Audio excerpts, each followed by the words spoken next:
wouldn't be able to tell that this guy has $180 million. He nailed it perfectly. तुम्हें पता है जब मैं 9th क्लास में था ना, I am the reaction. Did I spend too much time on that intro? Probably. This is Takashi Kotegawa. Kotegawa. I think that's how you pronounce it. He's one of the most famous intraday traders on the stock market who made millions of dollars in the early 2000s. To be specific, he traded from just $13,000 to $153 million. Are you serious right now? Yes, you heard me right, 153 million. And what's even crazier, he did all of this in the span of just 8 years. That's fucking insane. How did he find the stocks to enter in? Did he use specific indicators? What strategy did he use? Well, I scavenged the internet for days looking for those exact answers. And I found some secret site releasing his exact strategy. And I gotta say, it's pretty smart. Since I'm the awesome YouTuber I am, I'm gonna share it with you for absolutely free. Let's get straight to it. Now, I recently released a video like this about Larry Williams, who is also a professional trader, and I went over how he made his millions in trading as well. And you guys loved it. I think I'm gonna make this whole go over $1 million trader strategies video a series, because I think that's one of the easiest ways to become successful at trading is by actually learning from people who are actually successful at it. Makes sense. So I'm kind of excited about this. I think we can learn a lot from videos like this. So to understand Takashi's strategy, we first have to understand what type of trader he was. Takashi had specific conditions he was looking for when trying to find stocks to enter in. He was mainly looking for stocks that were in a long-term downtrend, and his goal was to find the exact bottom of that downtrend to then profit from a short-term reversal. Now, as you may know, finding the bottom of a trend is a lot easier said than done. Actually, it's pretty hard. But with the help of his secret strategy, it raises the odds a ton of you finding the exact reversal point. So knowing that Takashi liked downtrends, he really liked bear markets. As he actually stated in an interview, bear markets present the most opportunity. But he also traded in bull markets as well. He just fine-tuned his strategy to whatever the current market sentiment was, which we'll go over how to do that in a little bit. But he mainly preferred bear markets. Now, in the articles I read, Takashi on average was in his trades for about 2 to 6 days. But oftentimes he would hold his position for a week or two, depending on the conditions of the market and how volatile it was. But what conditions was he specifically looking for? Well, Takashi actually said this in an interview himself. In the bear market of 2001 and 2002, I would only look at stocks at least 20% below the 25-day moving average, 35% being somewhat safe level to buy at. I also love Trading Lab's YouTube channel. Okay, he didn't say that, but if my YouTube channel was around when he traded, he might have probably said that. But he also mentioned there's a slight problem with this whole concept. Not all stocks are going to react the same, and the sensitivity of the rebound levels greatly depend on multiple factors like market sentiment and the sector you're trading in. For example, a stock is way less likely to bounce at a key level if that day the market is insanely red and everything is dropping. It also depends on the sector. For example, stocks in the tech and biotech sectors are much more volatile than, say, stocks in the utility sector, which are a lot less volatile and don't move as much. So he said a big part of his strategy was finding the right moving average threshold for specific conditions. For example, you would have a bigger gap on tech companies and a smaller gap on utility companies. So with this strategy, there's not really a one-size-fits-all. This requires a bit of judgment from the trader. To help you out a bit, I did some research of my own and ranked the most volatile sectors to the least volatile sectors. Oil and biotech being the most volatile, and utilities and consumer staples being the least volatile. So just keep this in mind when using this strategy. So now that we know all the conditions for using this strategy, let's move on to how to actually find the stocks themselves. But first, let me show you a site called HankoTrade. Ever heard of it? They're a Forex and crypto broker that have extremely low spreads and low commissions. Some of the best on the market, which who doesn't like saving money on commissions? They also have an extremely friendly support team who will answer any type of question you have. And the best part, they are running a special promo where if you sign up with the link in my description, they will match whatever you first deposit. So if you put in $100, they will match that and give you $100. That sounds like a deal.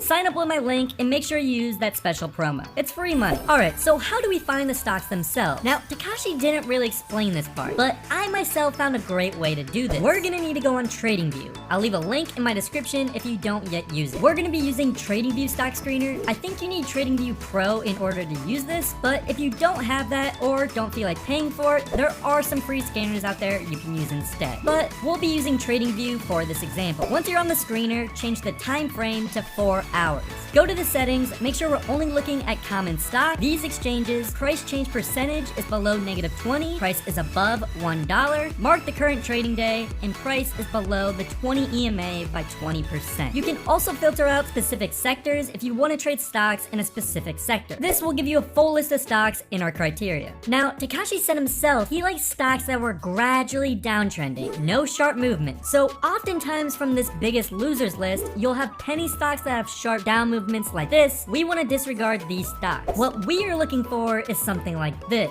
where the move is very gradual downward. So just go through this list and try to find a couple stocks that are gradually moving downwards. Next, we need to figure out the market sentiment. There are multiple ways to do this, but the way that I personally do it is by using my private indicator, tradinglab.ai. To do this, open the private indicator. I will also leave a link to that in the description as well. Now, we want the market sentiment of the whole stock market, not just the stock we're trading. An easy way to do this is by looking at the S&P 500. To do this, go to MT5 and type in US 500. We then want to get a current long-term read on the market. So go to the time frames and make it to one of the higher time frames like the 4 hour. Once you have done that, check the trend table. It will instantly tell you how the current market is trending. If it's green and says strong long, the market is uptrending. If it's red, it's downtrending. This makes it insanely easy to check the current market sentiment, and you don't have to fool around with a bunch of different tools. You just instantly get a read on the market. Remember all of this for later because we will be using it to optimize this strategy. It's even better if you get the specific sector for the stock you're looking at. For example, if you were looking at a company like Google, which is in the tech sector, we would only want to see the market sentiment of that specific sector. To do this, just find a tech sector fund like XLK, which is measuring only the tech stocks. You then would do the exact same process we just did, but just with XLK. Check the table and see how it's currently trending. So that's how you can find the stocks to trade, but what's the actual strategy itself? To do this, go back to TradingView. So we now have the stocks we're looking at. It's in a gradual downtrend, and we know the stock sector specific sentiment. We now want to add some indicators to our chart. Go to the Indicators tab and type in EMA. Now, Takashi used very specific settings, so go to the settings of the EMA and change the length to 25. Next, go back to the Indicators tab and type in RSI and then add it to your chart. Then finally, we're gonna add one more indicator, and that is the MACD. We can keep all of these settings at default. Nice.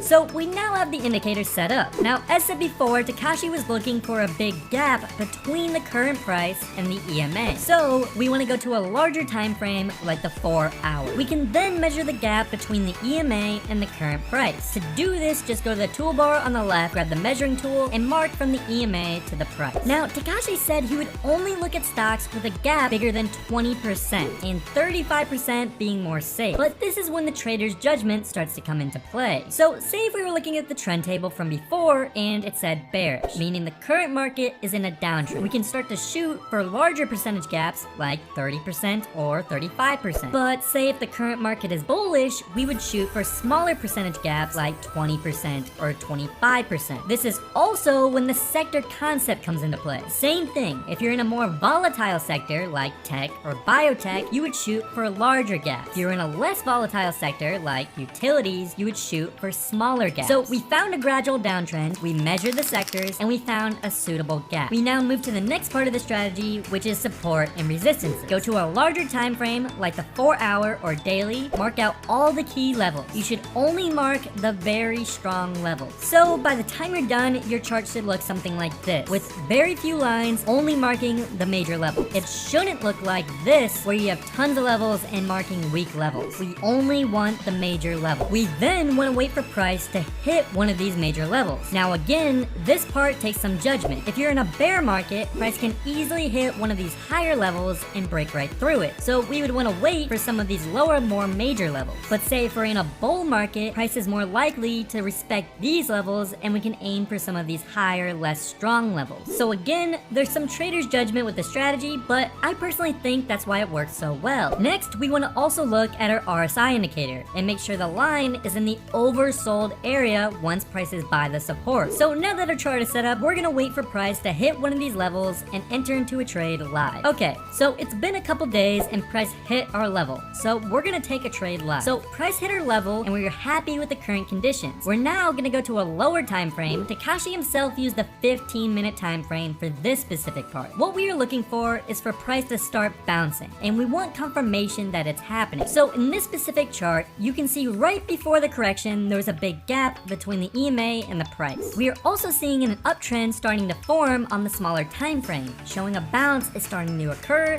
and the chart is starting to gain momentum. As some extra confirmation, we check our MACD, and this is also showing signs that the market is getting ready to turn bullish by the histogram turning green. Once we get all this confirmation on the lower time frame, we can now enter the trade. Now, Takashi said his take profit and stop loss would be dynamic depending on the current market conditions. So in a bear market, we would obviously want smaller take profits. In a bull market, we can have slightly larger take profits. So we enter the trade right here as it's starting to retest this now made support on the lower time frame. What I found works really well is setting your take profit at the next highest resistance we marked on the higher time frame and set your stop loss right below the current low. So we're now in the trade and we can wait to see what price does. A couple days passed, and as you can see, this trade went perfectly as planned and price bounced exactly where we thought it would and hit our take profit with ease. I think this strategy works really well as the proof is in the pudding, and Takashi made his millions doing exactly this. And I think one of the major reasons it does work so well is because it goes off current market conditions, not just a one-size-fits-all strategy like most trading strategies on YouTube. Try it out, DM me on Instagram, and share with me how it works for you. Thanks for watching, and I'll see you guys next time.